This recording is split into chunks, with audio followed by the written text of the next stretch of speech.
뉴스쇼가 수요일에 마련하는 코너입니다. 라디오 재판정.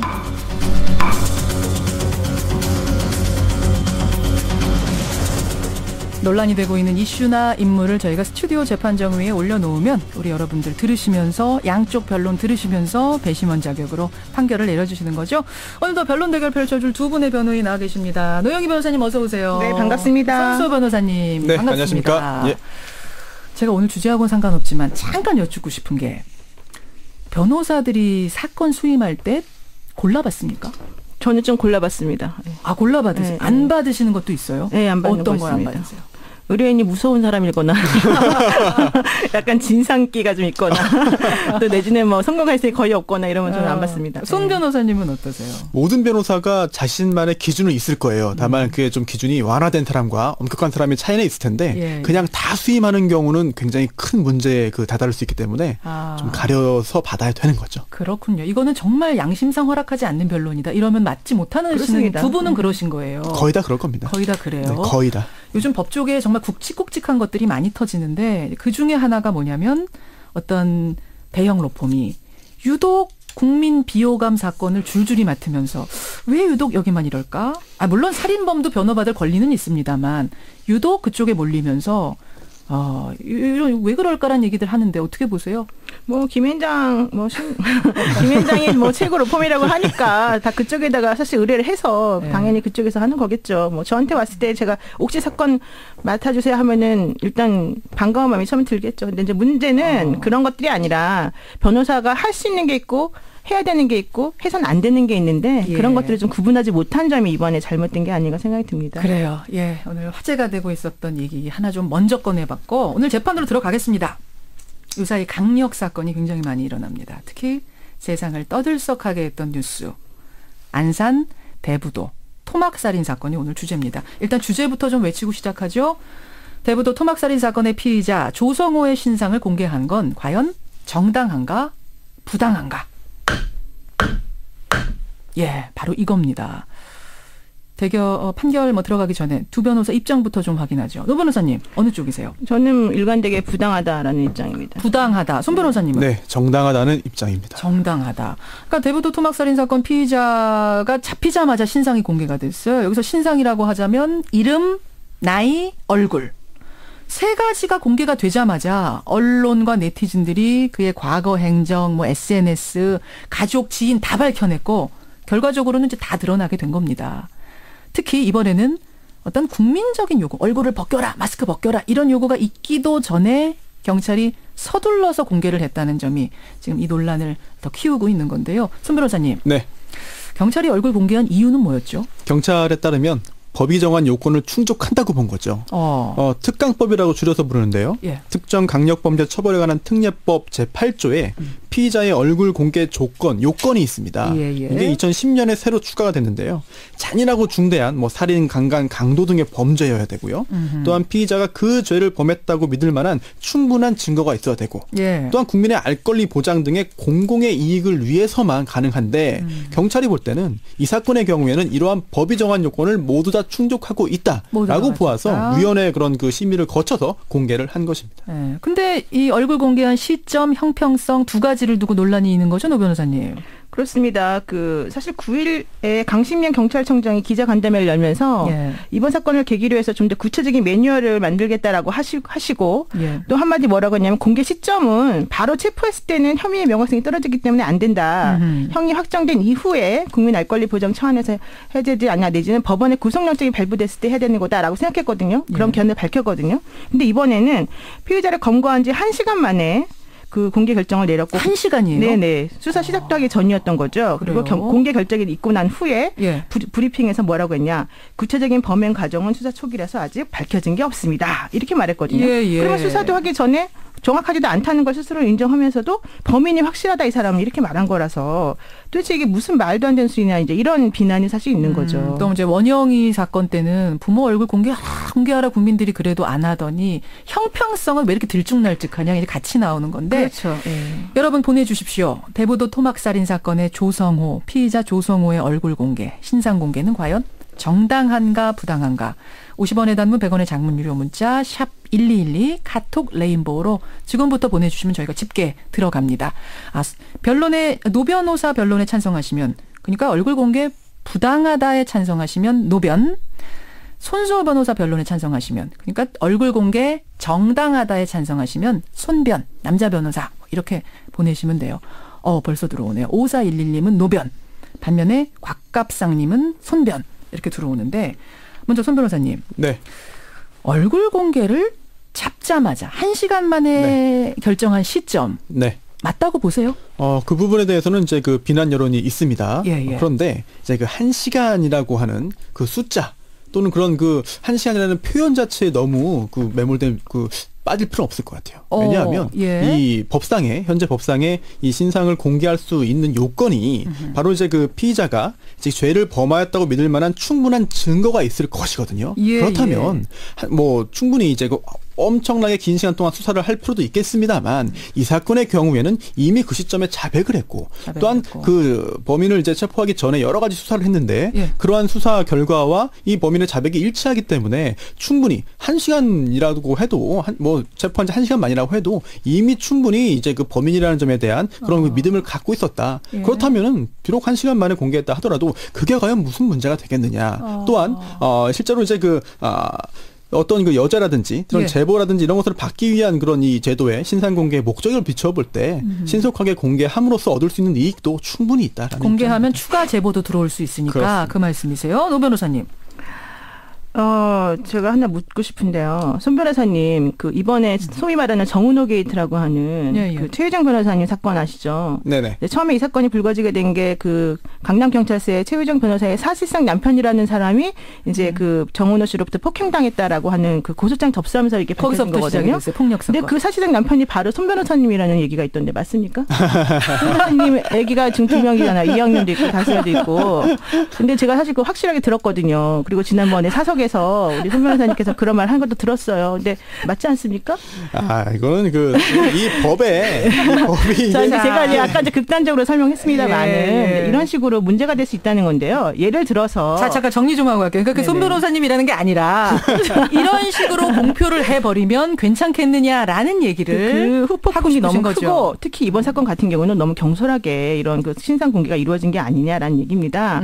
실제적으로 이제 우리나라의 형법은 무죄 추정의 원칙이 사실 제일 큰 이슈를 작용하고 있는 것인데요. 예, 예. 그럼에도 불구하고 만약에 이런 식으로 1시간 만에 아직 아무런 수사도 하지 않았다고 스스로 자백하는 경찰이 신상을 공개했다라고 하면 그로 인해서 얻어지는 부수적인 손해는 무엇이고 피해는 무엇인지를 따져봐야 되거든요. 근데 예전에 그 나주 초중생 그 혹시 살인 사건 아십니까? 기억납니다. 2012년 9월에 있었던 나주 어린이 성폭행 사건. 예. 그 사건에서 엄청나게 그 피해를 본 분이 있어요. 얼굴이 커다란 그 신문에 일면에 엄청나게 크게 공개가 돼서 그분은 사실은 개그맨 지망생 21살짜리 남성분이었는데 그때 제가 좀 기억이 가물가물한데 그러니까 범인이라고 맨 처음에 잘못 지목이 돼서 공개가 됐던가요? 그래서 얼굴이 어떤 일간지 우리나라 제일 첫 번째 일간지에 정말 대문짝만하게 공개가 돼서 그분은 그로부터 현재까지 정말 사회생활 제대로 할 수가 없을 정도이고 그 가족들이 겪는 고통마저 너무 심하다고 하고요. 또한 2006년도에 제주도에서 있었던 그 살인 방화 사건에서도 김아무개 씨가 당시 24살이었는데 그분의 실명이 공개가 됐습니다. 그 이후에 무죄를 받았지만 그럼에도 불구하고 그분은 현재까지도 그 고통에서 헤어나지 못하고 있다고. 근데 이번에는 자백을 한 거거든요. 그래도 그게 바로 문제예요. 왜냐하면은 우리나라 형법에 의하면 형사법에 의하면은 범인이 자백한 것이 증거인 경우에는 그것만 가지고서는 사실은 유죄를 확정할 수 없고 보강 증거로 인해서 그 유죄라는 것이 분명해져야 된다라는 그런 법칙이 있습니다. 손 변호사님, 지금 아까 이상한 얘기 들으셨고 정신을 못 차리고 좀 얼얼해 하시는데 정신 빨리 차리시고요. 이렇게 좀 무리한 그 말씀하시는 거 보니까 오늘 결과가 약간 예상이 되긴 하는데요. 질 것 같아서 노 변호사님 그러시는 거. 좀 약간 무리한 주장을 오랜만에 하신 것 같아요. 이게 그렇습니다. 이 재판 확정 판결을 받아야만 공개할 수 있다는 주장은 굉장히 무리한 것이고 또한 이 제도의 취지를 볼 때 자백을 하고 또한 이 사건의 경우에는 자백만 있는 것이 아니라 여러 가지 증거들 보강 증거가 굉장히 많이 있습니다. 왜냐하면 실제로 동거를 했고 같이 생활을 했고 또한 그 현장에서 그 같이 살았던 집에서 피해자의 혈흔이 발견되었고 또한 그 피해자의 그 혈흔이 발견된 것과 이런 그 피해자의 진술과 또 일치를 했고 또한 그 시신을 어떻게 유기했느냐 이런 내용에 대한 이야기도 다 나온 상태에서 이렇게 이 상태에서도 공개하지 못한다고 한다면 도대체 지금 우리가 2010년도에 특강법을 개정해서 피의자의 얼굴 등 공개 조항을 새로이 추가하고 만든 이런 제도의 취지를 도저히 이제 이룰 수 없는 것이죠. 그렇다면 충분히 이 사건의 경우에는 뭐 특별히 이런 요건을 다 갖춘 것이 아니냐. 하나 질문하는데요. 손 변호사님 그러면 그때 피의자를 검거하고 1시간 만에 공개 결정이 있었는데 공개 결정이 있었던 바로 그 시점에 그 피의자의 집에서 혈흔이 나오고 피의자 관계가 다 드러나고 뭐 이런 여러 가지 객관적 증거가 다 나왔습니까? 이미 그 전에 다 그 발견을 했죠. 1시간 그 공개 결정했을 때 그 시점에 그런 증거들이 나왔다는 것을 손 변호사님 아세요? 일단은 자백을 다 했고요. 일단 자백을 했고 그 후에 통화 기록이라든지 이런 것을 다 볼 때 충분히 이게 그 피의자다라는 점을 생각했던 것이기 때문에. 알겠습니다. 청취자의 문자를 한번 보니까 5200님은 인간이길 포기한 흉악범이 때문에 인권 보호라는 우산을 씌워줄 필요가 없다. 반면에 이상헌님은 이번에 보니까 포털 사이트 메인 화면에 이 피의자 얼굴이 공개돼 알고 싶지 않아도 강제적으로 알게 되더군요. 궁금한 사람만 찾아보게 하면 되는 정도면 좋겠다. 이분은 또 이런 말씀해 주셨고 조형규님은 인권이라는 부분에 너무 많은 관용을 베풀어서 범죄에 대한 죄의식이 무뎌진 감이 있다. 요즘 사회가. 그래서 이분은 바로 공개해야 된다. 또 지지하신 분이 계세요. 반면에 정태정님은 부당하다 얼굴 공개. 범인이 아닐 수도 있지 않습니까? 누명 썼으면 어떡합니까? 또 둘째로 또 가족들의 2차 피해는 어떡할 겁니까? 이 얘기를 하셨는데 이건 어때요? 손 변호사님 답변 주실까요? 네. 일단 우리 사회가 법으로 만들어 놓은 제도들이 사실은 뭐 순기능만 완벽하게 있고 역기능이 없는 제도가 없죠. 또 반대로 어떤 제도가 정말 나쁜 영향만 있고 좋은 영향이 없는 제도도 찾기 힘들 겁니다. 그렇다면 우리 법에 정해져 있습니다만 순기능과 역기능이 동시에 있는 게 사실 당연하죠. 그런데 이제 그 피의자의 얼굴 공개 제도라는 것이 법에 들어온 이유는 역기능보다 부작용보다 순기능이 훨씬 크다. 또한 또 그렇게 잘 운영할 경우에 이제 그 제보를 미리 받고 또한 그 추가 목격자들의 그런 진술을 받을 수 있고 또한 범죄에 대한 경각심을 고취시킴으로써 강력 범죄를 억제할 수 있다는 그런 순기능이 역기능보다 훨씬 클 수 있고 또한 그렇게 운영할 수 있다는 자신감이 있기 때문에 현재 법이 만들어진 거거든요. 그렇다면 이런 역기능에 대한 부작용에 대한 우려가 존재합니다만 역기능이 없다는 건 아니다. 그렇습니다. 충분히 더 그 순기능이 크게 운영할 수 있는 그런 상황이라고 볼 수 있죠. 국민의 알 권리, 뭐 추가 제보 여러 가지 순기능을 받아 노 변호사님. 그렇죠. 만약에 이 사건이 미궁에 빠져 있고 추가적인 제보가 필요하고 그다음에 뭐 여러 가지 객관적 자료가 필요하기 때문에 그런 것들을 위해서 이 사람의 실명을 반드시 공개해야만 했다 그러면은 손 변호사님 말씀이 맞지만 손 변호사님 말씀을 딱 들어보면 그거 아닙니까? 그 공개하기로 결정한 바로 그 체포한 후 1시간 시점에 이미 모든 자료나 증거가 다 검찰 그 수사기관에 있었다는 거예요. 누가 용의자인지도 확실하고 또 그 사람에 관련된 객관적인 뭐 혈흔 뭐 무슨 객관적 증거들 전부 다 확보돼 있다고 말씀하셨잖아요. 그렇다면 이 얼굴을 공개함으로써 추가적으로 뭘 더 얻어야 되는 건지 그런 걸 통해서 얻고 싶은 게 무엇인지 정말 얻었는지 이런 걸 확인해 보세요. 차라리 그러지 말고 경찰에서 그랬어요. 이 얼굴 공개한 이후에 이 가족들, 조 씨의 가족들과 특히 전에 사귀었던 여자친구 이 사람들에 대해서는 약간 인터넷 테러가 일어나고 있는데 지인들에 대해서 가족과 그거 하면은 뭐 모욕죄를 처벌하겠다 이랬거든요. 맞아요. 얼마나 심각하면 그런 말까지 했겠습니까? 제가 공개로 인한 그런 공개로 인해서 수사에 좀 도움이 된 점을 하나 간단히 말씀드리겠습니다. 어떤 건가요? 실제로 이 피의자가 어떤 사람인지 잘 모르잖아요. 그리고 또한 이렇게 주장했습니다. 우발적인 범행이었다. 계획적인 게 아니었다라고 하면서 이제 나중에 그 유죄 판결이 선고되더라도 형량에 있어서 유리한 그런 판단을 받기 위한 그런 노력을 한 것 같아요. 처음에 그랬어요. 욱해서 그렇습니다. 내가 그런 거다. 그런데 알고 보니 그게 아닌 가능성이 높아진 거죠. 왜냐하면 얼굴을 보고 나서 내가 아는 사람인데 과거에 이제 그 살인 방법에 대해서 묻고 다녔다라든지 이런 이야기들이 새롭게 나왔거든요. 또한 또 과거에 뭐 이제 그 어떠한 직업을 한 것을 볼 때 이번에 그 경찰에서 최초에 진술했던 것이 다 연기 또는 어떠한 그 본인이 그 과장하거나 아니면 거짓을 한 것일 수 있다. 이런 그 짐작을 할 수 있는 여러 가지 그런 그 제보라든지 이런 것들이 나오고 있습니다. 이런 거는 얼굴 공개. 아니 그건 정말 위험한 발언이에요. 너무 위험한 발언이세요. 왜냐하면은 우리가 어떤 그 사물이나 대상을 바라볼 때 하나의 시각을 가지고 보게 되면 그쪽 관점으로만 보이게 되기 때문에 지금 말씀하시는 것처럼 원래 좀 그런 사람이었겠거니 옛날에 이런 걸 물어봤는데 혹시 나중을 대비해서 그런 걸 물어본 게 아니었을까? 이런 식으로 얘기해서 추측해서 말하는 것은 정말 위험한 것이고요. 정말로 만약에 그 선배한테 하는 말이 맞으려면 정말 객관적으로 직접적으로 예를 들면 내가 조성호라는 사람이 이러이러한 행위를 하는 것을 봤다라던가 뭐 예를 들면 피해자하고 싸우는 걸 봤다라던가 망치를 준비해 가면서 나 이 사람 오늘 죽이겠다라고 하는 말을 들었다던가 이런 알겠습니다. 정보가 필요한 거죠. 자, 여기 지금 팽팽한데 오늘 굉장히 팽팽합니다. 지금 중간 집계가 나왔는데 정말 팽팽합니다. 이게 왜냐하면 그냥 마스크를 벗기자 말자가 아니라 시점에 대한 문제거든요. 그럼요. 그렇다 보니까 생각보다 팽팽하게 들어오는데 시간이 어떻게 되나요? 청취자 의견 좀 보겠습니다. 8387님.